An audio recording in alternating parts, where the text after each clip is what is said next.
Saya akan memulai dari sebuah hadis yang disampaikan oleh Rasulullah Shallallahu Alaihi Wasallam. Hadis ini riwayat Bukhari dan Muslim, muttafaqun alaih.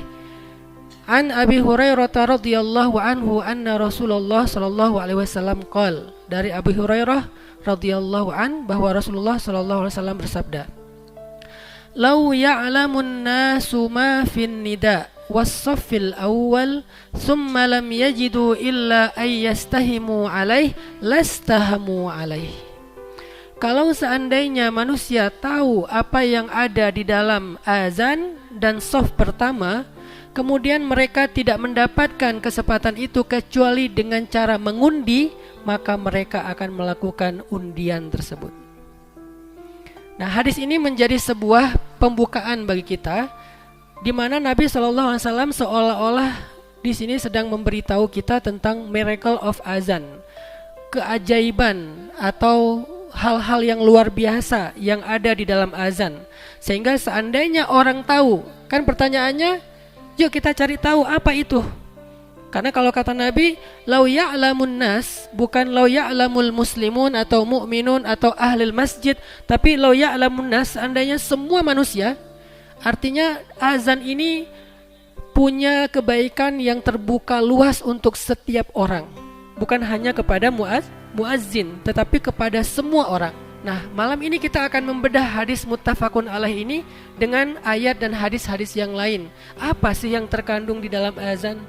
Apa makna dari azan? Apa hakikat dari azan? Apa filosofi dari azan? Apa pesan-pesan praktikal dari azan? Dan gimana cara kita mengamalkan semua keistimewaan yang dimiliki oleh azan? Dan nanti call to actionnya, biar kita nggak cuma ngaji seperti yang tadi udah disampaikan oleh Kakak Buni, maka kita kalau udah tahu apa yang ada di dalam azan, yuk kita sama-sama belajar azan. Tapi kan nggak semua kita muazin, Ustadz. Nah, kita belajar dulu nih tentang apa yang ada di dalam azan, sehingga kita emang layak banget untuk belajar azan. Dan belajar azan yang kita akan adakan di Masjid Nurul Falah di bulan Ramadan ini, karena kita ambil momentum Ramadan, punya goals, punya visi supaya menara-menara masjid di Indonesia itu terdengar suara-suara yang indah. Nah, niat kita adalah gimana caranya ketika sekarang orang mulai agak bimbang tentang azan, haruskah begini dan begitu, maka mudah-mudahan dengan tren yang kita bikin, azan ini menjadi yutimmu nuril Islam wa nurillah, menyempurnakan cahaya Islam, menyempurnakan agama Allah Subhanahu wa ta'ala. Yuk kita belajar azan. Nanti bagi yang beberapa udah bisa azan secara tajwid, nanti kita belajar azan ikonik, azan Indonesia, azan Mekah, azan Madinah, azan Turki, azan Palestina. Di antara semua azan itu yang paling saya suka itu azan Palestina. Karena azan Palestina itu iramanya itu kayak mau ngomong, wahai kaum muslimin, kalian kemana aja? Nih lihat Al-Aqsa nih. Seolah-olah dia mau ngomong kayak gitu tuh dalam iramanya. Dulu yang saya ajarin ke Muzamil bukan maqamat, filosofi maqamat. Apa filosofi Bayati, apa filosofi Soba, apa filosofi Hijaz dan seterusnya. Kita nggak belajar irama karena udah pada jago. Kita belajar filosofi irama. Nah, kita pengen itu dimulai dari Masjid Nurul Falah dengan momentum Ramadan tahun ini. Mudah-mudahan anak-anak muda di sini yang hadir malam ini menjadi semuanya man sanna fil islami sunnatan hasanah, yang membuat tren positif di dalam Islam. Itu hadis tren. Jadi kalau bilang dakwah kok tren, pahami dulu hadis-hadisnya. Hadis itu ada sekian juta. Salah satu di antara hadis sekian juta itu man sanna fil islami sunnatan hasanah, siapa yang di dalam Islam itu membuat sebuah tren. Arti tren itu sesuatu yang diikuti, contoh.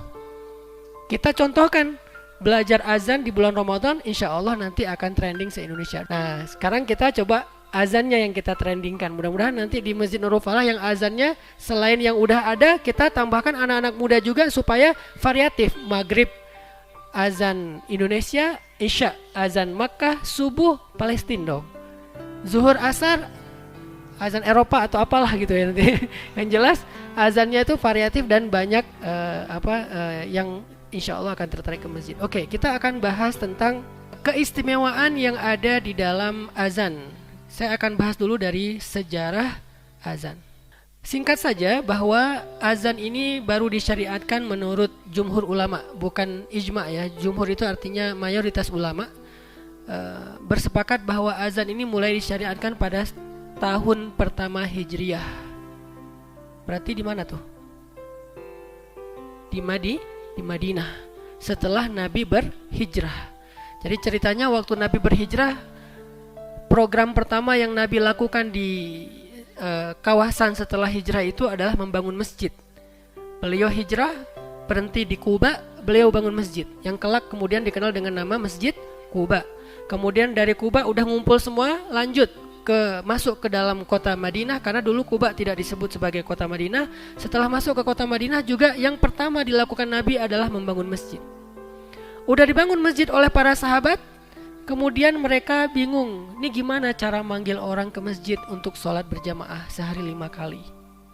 Ada yang ngusulin bikin api di atas bukit, kalau udah kelihatan api ke masjid. Wah, mirip Majusi, kata yang lain. Ada yang ngusulin pakai trompet, saksofon ya, wes, Kennedy ya. Ternyata ini mirip dengan orang Yahudi. Wah, ada yang ngusulin pakai lonceng. Kalau lonceng lebih keras suaranya, katanya mirip Nasrani. Akhirnya disepakatilah kita panggil aja dengan kalimat as-salatu jami'ah. Belum ada azan. Jadi setiap waktu sholat, Bilal dipilih oleh Nabi. Nah pertanyaannya, kenapa Bilal? Bukankah ada Abdullah ibnu Mas'ud? Siapa dia? Sahabat yang bacaan Al-Qur'annya persis Jibril. Persis Jibril. Jadi kalau mau tahu gimana bacaan Jibril, lihat Ibnu Mas'ud. Masalahnya gak ada rekaman ya, gak ada Spotify ya zaman itu ya. Kalau ada udah trending banget itu. Saking kerennya bacaan Ibnu Mas'ud. Kenapa gak Ibnu Mas'ud? Kenapa gak Usaid bin Hudair? Sahabat yang kalau baca Quran awan ngumpul di atasnya. Coba yang gaya-gaya sekarang yang jago makomat, coba baca Quran ada awan gak di atas kita? Gak usah sombong deh, biasa aja. Paling banyaknya di like doang kan ya. Ini yang nge-like awan loh. Itu kan yang nge-like cuma cewek-cewek tuh. Ini yang nge-like awan. Keren mana coba? Awan nge-like sampai muncul di atas kepalanya Usaid bin Hudair. Siapa lagi? Abdullah ibnu Abbas. Yang kalau dia baca Quran, malaikat turun dari langit sampai penuh langit itu seperti cahaya bintang. Kenapa bukan mereka? Kenapa Bilal? Karena Bilal suaranya paling lantang tapi gak ngeganggu. Ini perlu utuh nih. Karena ada yang suaranya lantang mengganggu. Ada yang suaranya indah tapi gak lantang, gak ada yang dengar ya. Nah Bilal udahlah lantang, gak mengganggu. Karena lantangnya Bilal itu lantang yang penuh dengan estetik. Kita pengen seorang muazin yang suaranya seperti Bilal. Makanya istilah lain dari muazin itu kalau di Indonesia Bilal. Sehingga yang perlu diperbaiki dari masjid-masjid kita di Indonesia adalah, adakah Bilal? Apakah kita sudah mengikuti Bilal?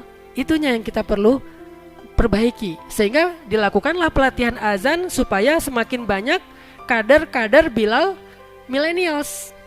Ada istilah baru. Tapi waktu itu masih panggilannya as-salatu jami'ah. As-salatu jami'ah. Orang datang ke masjid. Di mana manggilnya? Di atas atap rumah orang. Karena dulu Nabawi belum ada menara. Akhirnya Bilal mengumandangkan kalimat as-salatu jami'ah di atas atap rumah orang yang paling dekat dengan masjid. Kenapa kok di atas? Supaya terdengar sampai ke pinggir kota Madinah. Gak lama kemudian suatu malam seorang sahabat Abdullah bin Zaid bermimpi. Dalam mimpinya Abdullah bin Zaid melihat seorang laki-laki nenteng lonceng, lagi bawa lonceng. Sama Abdullah dipanggil, ala rijlik ya Abdullah, sebentar saya pengen ngobrol, kata Abdullah bin Zaid. Ada apa? Apakah kamu menjual lonceng itu untuk saya? Laki-laki itu menjawab, untuk apa kamu membeli lonceng ini? Kata Abdullah, saya akan pakai itu untuk memanggil orang datang ke masjid sholat berjamaah. Lalu laki-laki itu mengatakan, mau gak aku ajarin sesuatu yang lebih baik daripada suara lonceng ini? Kemudian Abdullah mengatakan, mau, apa itu? Diajarkanlah teks azan oleh laki-laki tersebut kepada Abdullah di dalam mimpi. Ucapkanlah Allahu Akbar, Allahu Akbar, Allahu Akbar, Allahu Akbar, asyhadu an la ilaha illallah sampai la ilaha illallah. Diajarkan teks azan. Walaupun berbeda pendapat di antara ulama, ada yang 2, ada yang 4. Takbirnya, kemudian syahadat dan seterusnya. Tetapi intinya adalah teksnya seperti itu.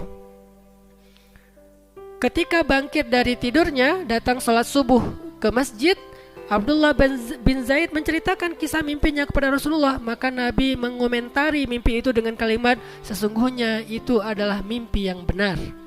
Maka ajarkanlah apa yang kamu hafal dari kalimat azan itu kepada Bilal. Yang mimpi siapa? Abdullah bin Zaid. Tapi diajarkannya ke siapa? Tetap Bilal. Dan Abdullah bin Zaid gak bilang, kan Rasul saya yang mimpi, kok diajarin ke dia? Bukannya saya yang perform? Kan ini liriknya saya yang dapat, saya yang perform dong. Enggak, disitulah para sahabat berlapang dada. Dan Allah memilih siapapun di antara hambanya untuk diberikan ilham yang baik. Padahal Allah kalau mau sangat layak kalau diberikan teks ini kepada Rasulullah langsung. Tetapi kenapa lewat Abdullah bin Zaid? Supaya semua sahabat itu punya rasa memiliki terhadap ibadah sholat dengan azannya. Bukan hanya dari Rasul, tapi dari kami kaum muslimin. Lalu Umar juga ternyata mimpi yang sama, cuman telat ngomongnya. Bukan ngaku-ngaku ya, Umar udah orang mimpi kamu juga sama. Enggak. Sahabat enggak ada yang sejur'ah itu, tidak ada yang seaib itu. Umar juga mimpi dengan mimpi yang sama. Umar ini memang orang yang sering banget dikasih ilham sama Allah. Bukan itu doang, udah banyak lah ilham-ilham yang keren yang Allah berikan kepada Umar. Ya Rasulullah, sesungguhnya saya mimpi dengan mimpi yang sama. Maka kemudian semakin meyakinkan para sahabat bahwa itu bukan cuma bunga tidur, tapi itu ilham dari Allah. Apalagi udah dibenarkan oleh Rasulullah SAW.